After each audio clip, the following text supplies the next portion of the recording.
안녕하세요. 경영여고 1학년 여러분. 저는 여러분과 국어를 함께 공부하는 경영여고 언박싱 독서 교사 김영민입니다. 우리 지난 시간에는 논설문인 과학연구의 자유와 규제, 본론 세 번째 단락까지 공부했는데요. 오늘은 본론 네 번째 단락부터 결론, 활동정리, 국어 힘 키우기까지 마무리해 보도록 합시다. 독서 영역, 논설문인 과학연구의 자유와 규제, 본론 네 번째 단락부터 언박싱합니다. 지난 시간까지의 본론의 내용은 과학은 그 성격상 사회로부터 분리된 특수한 영역으로 객관적인 진리 탐구를 주된 활동으로 삼기 때문에 사회와는 무관하고 따라서 사회의 통제에서 벗어나는 것이 바람직하다. 또 이를 법적으로 보장하는 헌법의 내용도 살펴봤고요. 여기에 더하기 전반적으로 공공이익의 극대화에 기여할 것을 기대하며 과학에 지원을 해주고 과학자 공동체의 자율성을 존중하는 정책을 취하기로 한 제1차 사회계약이라는 용어도 언급이 되었어요. 그 제1차 사회계약의 주된 내용을 살펴보면 과학자 공동체의 자율성에 대한 인식의 확산, 제2차 세계대전이라는 사회적, 역사적 배경이 국가가 과학연구를 규제하지 않고 지원만 하는 데에서 그 성과가 극대화할 수 있다는 내용으로 영향을 주게 되었다는 것이었는데요.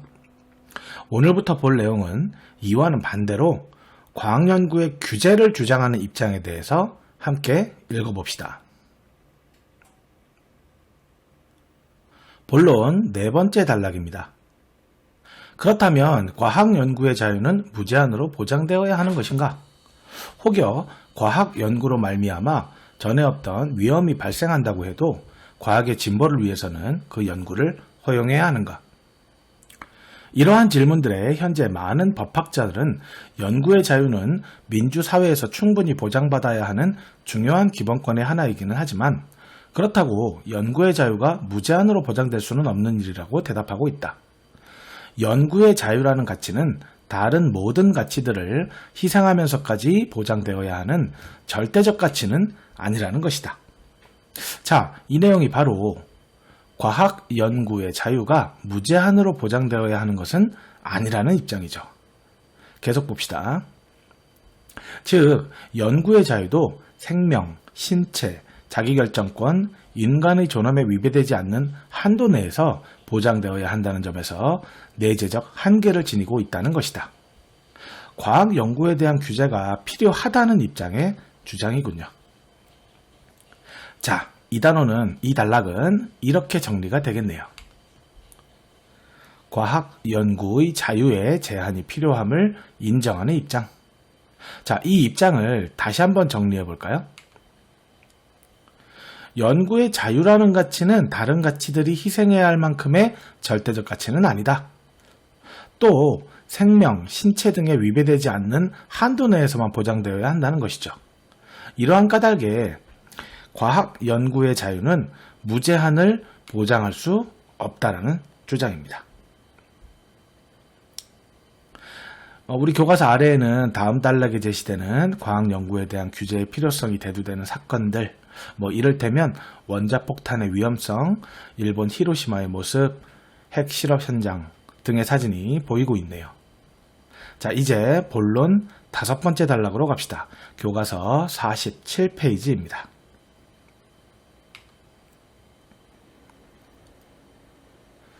(20세기) 중반을 지나면서 이성과 진보의 화신이라고 믿었던 과학이 원자폭탄과 같은 대량 살상무기를 만드는 데 쓰이기도 하고 인간 소외나 환경 파괴의 주범이 되기도 한다는 인식이 확산되면서 과학자의 사회적 책임과 과학 연구에 대한 규제의 필요성을 주장하는 목소리가 커지게 되었다.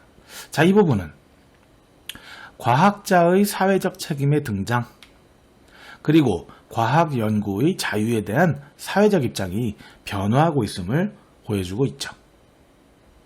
이러한 목소리는 1980년대 이후 과학과 사회 사이에 제2차 사회계약이 새롭게 맺어지면서 더 커졌다. 자, 지난 시간 본론의 두 번째 단락이었나요?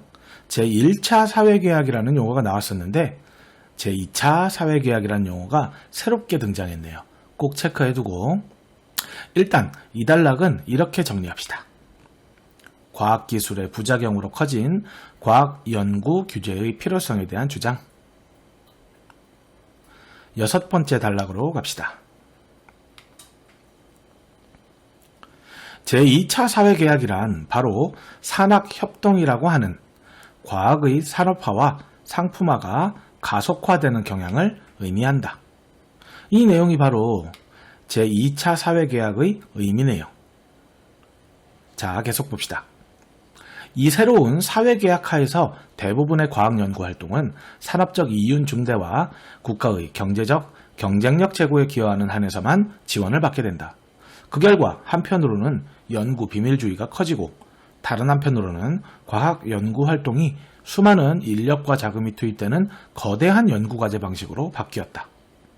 그에 따라 개별 과학자들이 복잡하고 거대한 연구 과정 속에서 극히 일부분만을 담당하게 되어 전체 연구 내용을 파악하고 자주적으로 통제할 수 있는 여지가 사라지게 되었다. 또한 지원을 받기 위해 실험 과정, 방법, 결과 등을 조작하는 비윤리적인 연구 부정행위도 나타나게 되었다. 자, 여기는 과학 연구에 대한 규제의 필요성을 주장하는 논거 2가지가 제시되고 있네요. 앞서 살펴봤듯이 과학이 대량 살상 무기를 만드는 데 쓰이거나 인간 소외나 환경 파괴의 주범이라는 인식이 확산되면서 산업적 이윤 증대와 국가의 경제적 경쟁력 제고에 기여하는 한에서만 과학 연구를 지원해야 한다는 제2차 사회계약이 탄생하게 된 배경이 된 셈이네요. 그렇죠? 자, 그러면 이 단락은 이렇게 정리합시다. 제2차 사회계약의 내용과 그에 따라 나타난 과학연구의 문제점. 이제는 본론 마지막 단락으로 갑시다. 요컨대 이 제2차 사회계약은 대부분의 과학연구 활동을 더 이상 객관적인 진리만을 탐구하는 순수한 학술 활동에 머무르지 않게 만들었다. 그 결과 20세기 중반까지 널리 퍼져 있던 과학연구의 자유가 절대적으로 보장되어야 한다는 담론은 점차 퇴조하였다. 그리고 과학연구의 자유가 중요하긴 하지만 과학연구도 경우에 따라서는 규제되어야 하며 과학자의 윤리의식과 사회적 책임의식이 중요하다는 담론이 사회적으로 널리 받아들여지게 되었다. 과학연구에 대한 규제가 필요하다는 입장이 확산되고 있음을 보여주고 있네요. 마지막 본론 7번째 단락의 내용은 제2차 사회계약의 영향으로 확대된 과학연구 규제의 필요성 주장. 이렇게 정리하기로 해요. 제1차 사회계약과 제2차 사회계약의 차이점 한번 짚어보고 넘어갑시다. 제1차 사회계약은 국가는 규제하지 않고 지원만 하는 내용이었다면 제2차 사회계약은 산업적 이윤 증대에 국가의 경제적 경쟁력 제고에 기여하는 것들만 지원하는 내용이었죠. 이렇게 제1차 사회계약과 제2차 사회계약은 과학연구에 대한 지원 범위와 정도의 차이가 있네요. 그리고 오른쪽 날개의 잠깐 퀴즈도 정리하고 갑시다. 제2차 사회계약으로 말미암아 과학자의 윤리 및 사회적 책임에 대한 인식의 변화. 이렇게 정리하면 되겠죠? 자, 드디어 결론입니다. 가봅시다.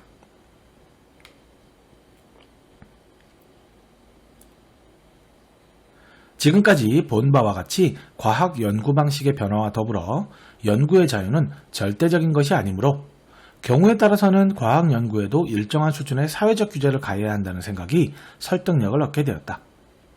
그러나 외부의 부적절한 간섭을 받지 않고 연구를 수행할 자유 역시 매우 중요하게 추구해야 할 기본권이자 가치라는 점도 절대로 간과해서는 안 된다.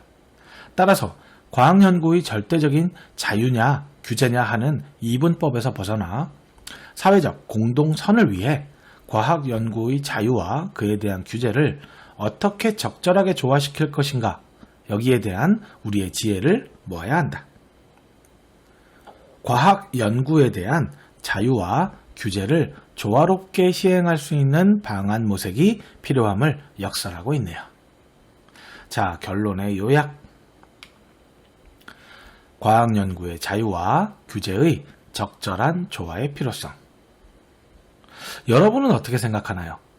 과학 연구의 자유와 규제에 대해 두 가지 입장 중 어떤 입장인가요? 뒤에 제시되는 국어 힘 키우기에서 여러분의 입장을 정리해 보자고요. 일단 핵심 정리부터 먼저.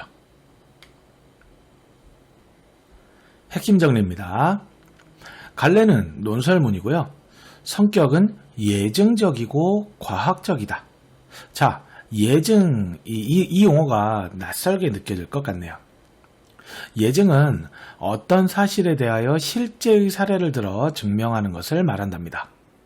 우리가 지금까지 읽어본 이 글의 내용을 종합적으로 살펴보면 다양한 실제 사례를 통해 자신이 주장하는 바의 내용을 전개하고 있음을 알 수 있어요. 가령 과학자의 사회적 책임과 과학연구의 자유에 대한 사회적 입장이 변화하는 내용을 정리한 부분을 보면 대량 살상 무기의 탄생, 인간 소외, 환경 파괴와 같은 사례를 들었었죠. 됐나요? 그 다음 제재와 주제는 이렇게 정리되겠네요. 그렇죠? 특징에서는 특히 이 부분이 눈에 좀 띄네요. 상반된 주장을 절충해 대립을 해소할 수 있는 방안 모색의 필요성 제시. 그러니까 어느 한쪽의 주장만을 수용해야 한다든가 하는 것으로 결론이 도출된 것이 아니라 이 글을 읽는 독자로 하여금 상반된 입장, 주장을 모두 살펴보고 대립 해소의 방안을 모색할 수 있도록 상호작용, 소통하게 만드는 내용이라고 생각해요. 그렇죠?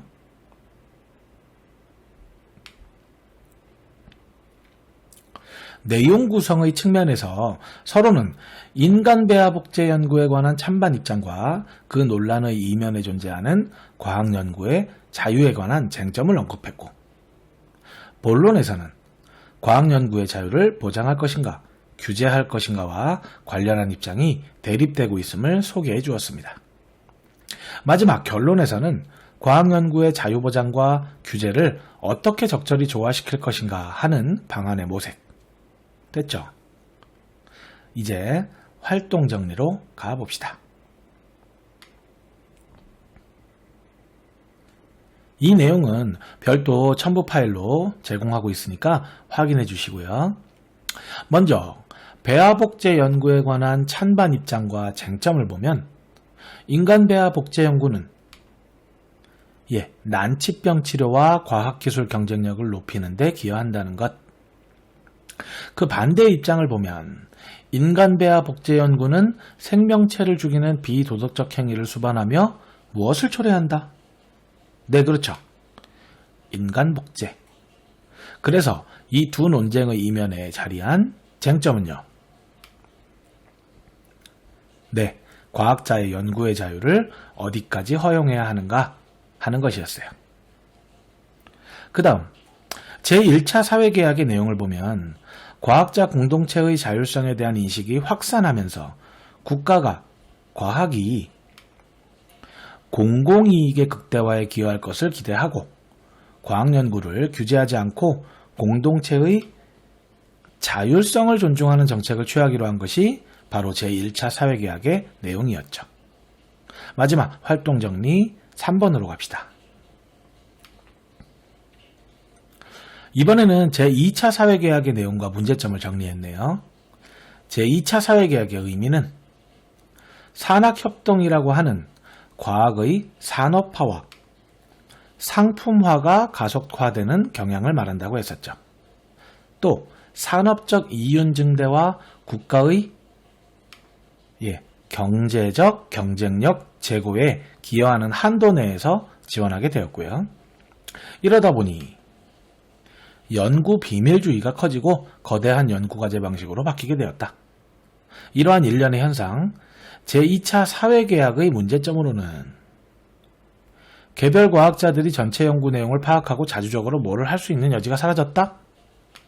네, 통제할 수 있는 여지가 사라지게 되었다.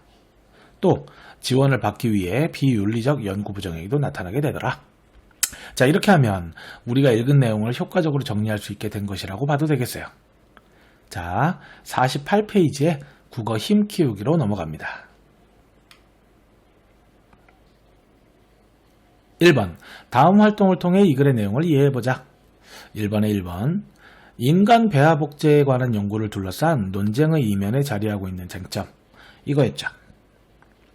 과학자의 연구의 자유를 어디까지 허용할 것인가?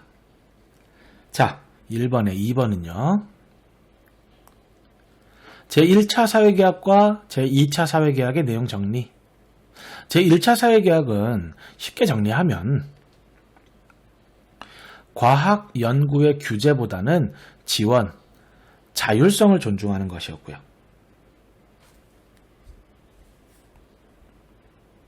제2차 사회계약은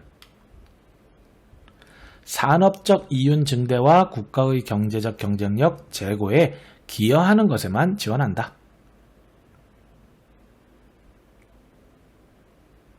이렇게 정리가 되겠네요. 다음 1번의 3번으로 가봅시다. 제2차 사회계약으로 나타난 문제점. 순수한 학술 활동에 머무르지 않게 되었다. 가령 이러이러한 예시가 나왔었죠.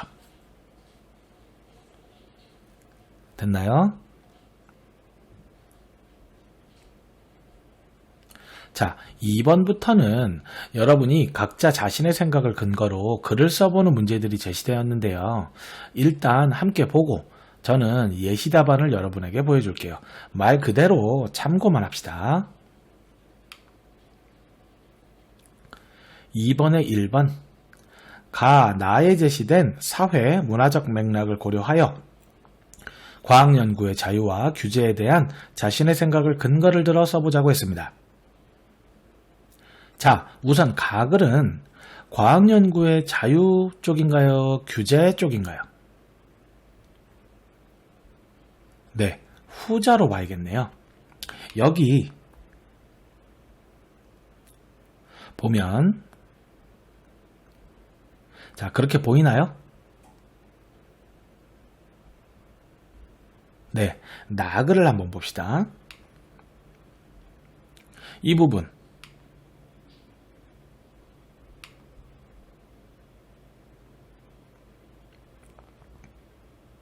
이 부분에 보면 연구의 자유가 훌륭한 과학 업적을 내는 데에 미치는 영향이 크다. 바로 과학 연구에는 자유가 필요하다는 입장이죠. 그렇다면 여러분은 이 두 쟁점 중에 어떤 입장에 한번 서보겠습니까? 네, 두 가지 예시 답안을 보여줄게요. 우선 동그라미 1번은 과학 연구의 규제가 일정 부분은 필요하다는 입장의 글이고요.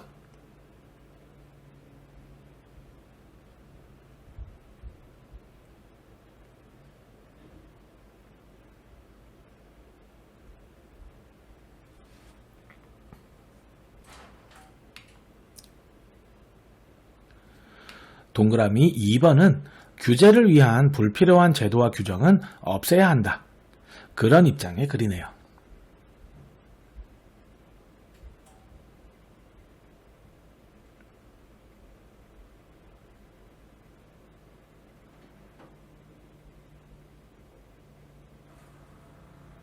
자, 여러분도 꼭 스스로 자신의 입장을 정리해서 이렇게 작성해 보는 것 꼭 연습해 보도록 해요.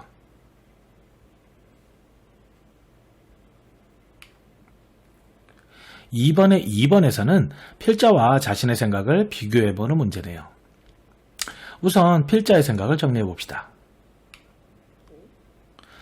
일정 수준의 규제도 있어야 하지만 간섭 없이 연구를 수행할 자유도 중요하다고 생각하죠. 따라서 자유와 규제를 적절히 조화시켜야 함을 강조하고 있었어요. 앞서 2번의 1번에서의 예시 답안을 바탕으로 한 내 생각과의 공통점과 차이점은 이렇습니다.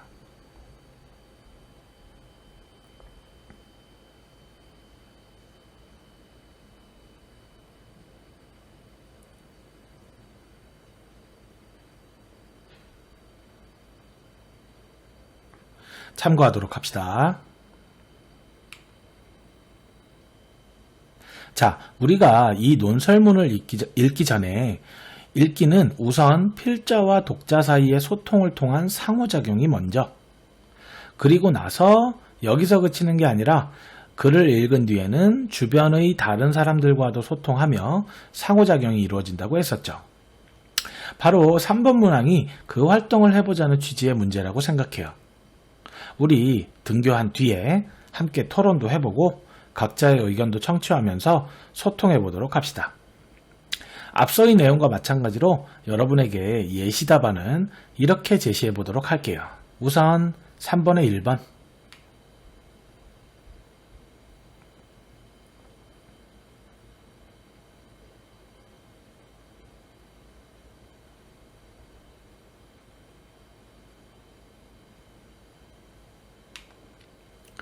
그 다음 3번의 2번.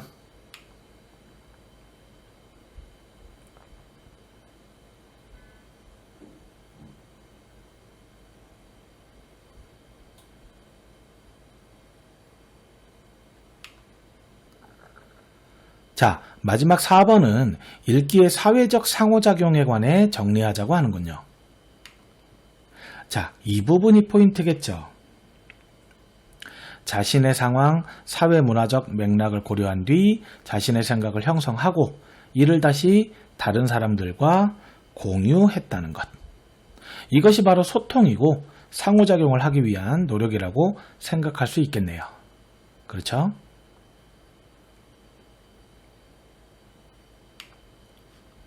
자, 여러분은 이제 어떻게 해볼까요? 네, 그렇죠. 이 글을 다시 꼼꼼히 읽어보고 조금 전에 선생님이 제시했던 예시 답안이 아니라 여러분만의 입장을 정리해서 진짜 다만 한두 줄이라도 꼭 정리해보는 것 잊지 맙시다. 알았죠?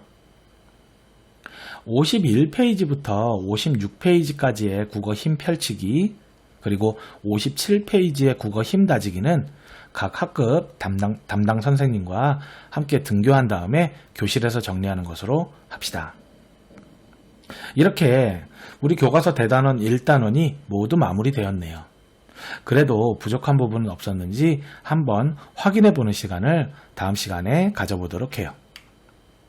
자, 다음 시간에는 교과서 58페이지부터 대단원 1단원을 총정리하는 시간을 갖겠습니다. 다음 시간에 또 만납시다. 감사합니다. 여러분 모두 수고했습니다.